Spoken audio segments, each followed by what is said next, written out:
Hi everyone, Teddy Baldassarre with TeddyBaldassarre.com. In this video, we're looking at a watch from Maurice Lacroix with their Aikon automatic chronograph. So in this video and on this channel, we cover watches available for purchase on our website, TeddyBaldassarre.com, as a full authorized dealer. So in this video, deep dive on this timepiece, final points of consideration at the end, and also throughout this video, if you have further questions, check out the link in the description down below to the product page where you can learn more, purchase the watch, and book a time with one of our dedicated watch specialists as well. But guys, let's jump into the video, take a closer look at this watch. Now today we're going to look at the striking and sporty Maurice Lacroix Aikon Chronograph. When looking at the Aikon models, I looked at the 39mm versions, the 42mm versions, I've looked at the Ventura models. There's many different variations here that you can look at. Now this is going to be their chronograph configuration of this model family. The Aikon has now become one of their best-selling models, no question about it. A lot of the reasons being that it's going to pull from a lot of high horology sports watches. This particular version here today is going to really follow that same format, now coming with that vertical register chronograph design and layout with a well-finished bracelet and case. So let's take a closer look. So as we take a look at the Aikon chronograph on the wrist, let's go over the rather sizable case dimensions. First with the diameter at 44mm, the case height sits at 15mm, and the case measures 50mm from lug to lug.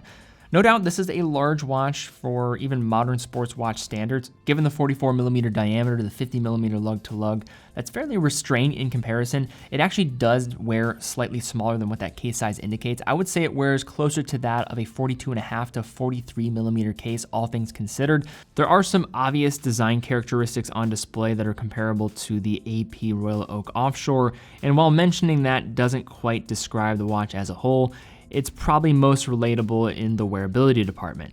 On the wrist, you do get the Offshore vibes in this case size, especially when you factor in the semi-integrated bracelet. I don't want to overstate the AP correlation here because I do think Maurice Lacroix does enough to make it different, but the way it wears is a commonality I pick up right away. If you're looking for that kind of offshore wearing experience, then the Aikon chronograph is going to provide that for the most part.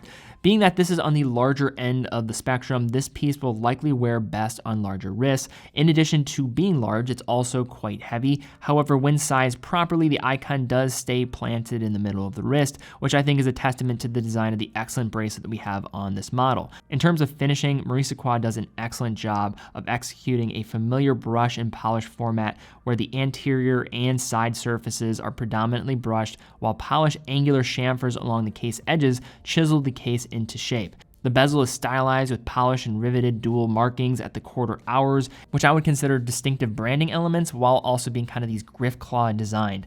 These dual markings wrap around the side of the top of the bezel and ultimately flow very well from the rest of the angular case and down through the bracelet. Now this bracelet integrates to the case, but it is in fact removable with easy accessible quick release pins on the back. But given the way that the bracelet is going to meet the case in a more custom manner, you are going to be limited with strap options. But this is a great way if you did want to interchange with some of the other straps available with this Maurice Lacroix, with some of the rubber straps as well as some of the different fabric straps available. This is a nice way to do it. While you can remove the bracelet, I'm not so sure you'll want to because it is quite good. Despite not having screwed in links, it is traditional push pins here, but there are more than enough removable links to fit almost any wrist size, and it does include 4 half links. The bracelet secures to the wrist by way of a relatively small and comfortable 2-button butterfly clasp. When fully open, the arms and the clasp interior feature perlage surfaces for an upscale look, and when closed, the release buttons are easily accessible. The crown exhibits some of the same styling characteristics as the case, with a mix of brushed surfaces broken up by polished grooves and chamfers.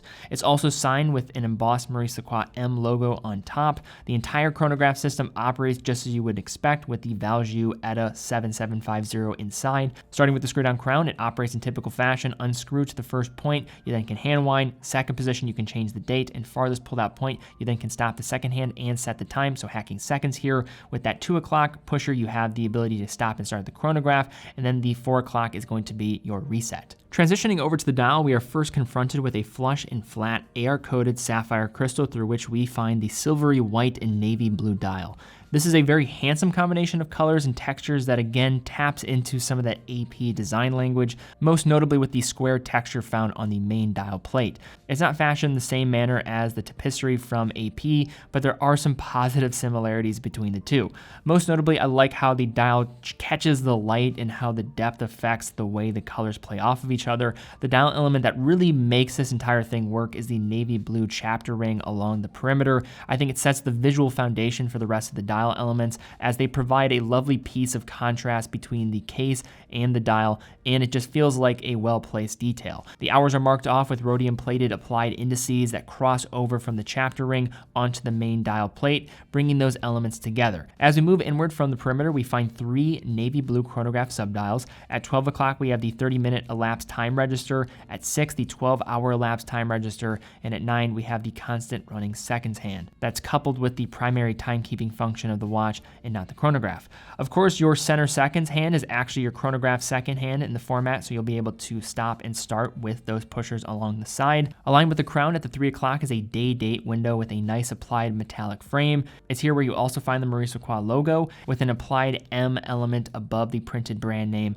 and below the day-date aperture and the reference text to the automatic movement within. Time-telling duties are charged to a set of rhodium-plated pencil hands at the center of the dial. They are fitted with thin single segments of superluminova, which are the only parts of the dial that contain luminous material. The lumen in this execution is adequate at best, not going to give you the best legibility in the dark, but they do glow in bright green. Small thin rhodium plated hands are also found at each of the subdials as well, and overall the dial really embraces that luxury sports watch aesthetic, taking a page out of some famous upmarket brands like AP, which is certainly a brand that does this style at an elite level, perhaps better than any other brand. Now turning the icon over, we have a large exhibition case back revealing the ETA Valjoux 7750 base inside. This automatic movement is well decorated, sporting some higher end finishes across many of the visible surfaces compared to most Valjoux base movements, which is nice to see.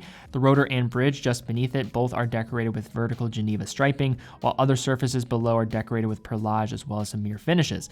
This movement also provides full visual access to the balance assembly, including the escapement wheel, which can be witnessed operating at 28,800 vibrations per hour, 4 hertz, pretty conventional for these movements. On a fully wound mainspring, you get the standard 48 hours of this power reserve. One thing I'll keep in mind is that might fluctuate depending on you're using the chronograph or not. That's just what's stated. I've found that that is going to perhaps change depending if you're using the chronograph or not constantly. I don't know why you would do that. I'd have it at the resting position, but just something to keep in mind here.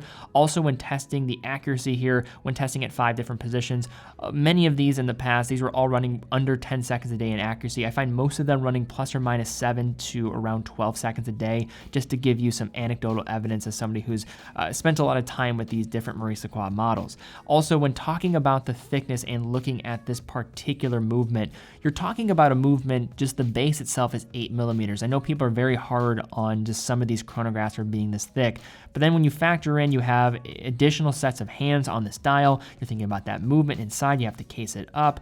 That is going to add a lot to the overall dimension set. So I just want to mention that here, but if you're trying to get into a mechanical automatic chronograph movement, the Valjoux 7750 base is one of the most serviceable out there, and it's going to offer a lot of peace of mind in that regard. One other point, when having this one on the wrist, you might get a little bit of rotor jiggle that comes with that Valjoux 7750, so don't get concerned when you feel something moving around on your wrist. That is just the rotor winding. If you've never owned one of these chronographs before, that might be a point of concern, but be rest assured you are completely fine. All right, so now to unpack looking at this Maurice Lacroix Aikon automatic chronograph. Now, before even getting into it, I think people understand what this watch is going for and if it's going to be for you or not. This is going on the sports integrated trend, and I think it does a nice job for at least the price that it's representing. It's well finished, it's well presented on the dial. There's no question the bracelet is well done. Even the movement, I think for what is being provided in here, you know, it has some decoration and it looks the part compared to a lot of other movements out there. One point, of course, is going to be the case presence itself. It is going to be a larger watch. I think given that this does share some characteristics and it clearly is trying to kind of feed off of some of that market demand of the offshore chronographs from AP, you're really going for a pretty conventional approach to what that is presenting in that style. Some might not like that this is now bordering on the homage territory. I think there are some subtle differences with just the bezel and the kind of griff claw layout rather than screws. The bracelet design has a lot of similarities, and also the dial does as well. There's subtleties with the differences, but certainly that could be an issue for some. But now you're also talking about a watch that's going to retail for under $3,000, and with that being the case, and dealing with the unobtainable status for many of these integrated sports watches now in the market, this is starting to make more sense by the day. And when you think about that package, where it's representing in the market, I think it's one of the better finished options. It's a pretty much no-brainer if you want a style like that, but you don't have the cash to spend. I think this is one of the better representations of that dial and design and case design within the price range that it represents, around $2,000 to $3,000. All right, guys, well, thank you again so much for watching. If you did enjoy this video, please give it a thumbs up. Also, be sure to subscribe to the channel and hit that bell icon when future content is posted. Also, if you're in the market for this watch, check it out on TeddyBaldassarre.com. We're a full authorized dealer of over 30 brands, quick and fast fulfillment, dedicated customer support, also offer a full factory warranty for all of the new products that we carry, and a new pre-owned section as well, where we have some of the best and curated watches authenticated by our team and tested in-house. But guys, thank you guys so much for watching. Be well, and I will see you all very soon.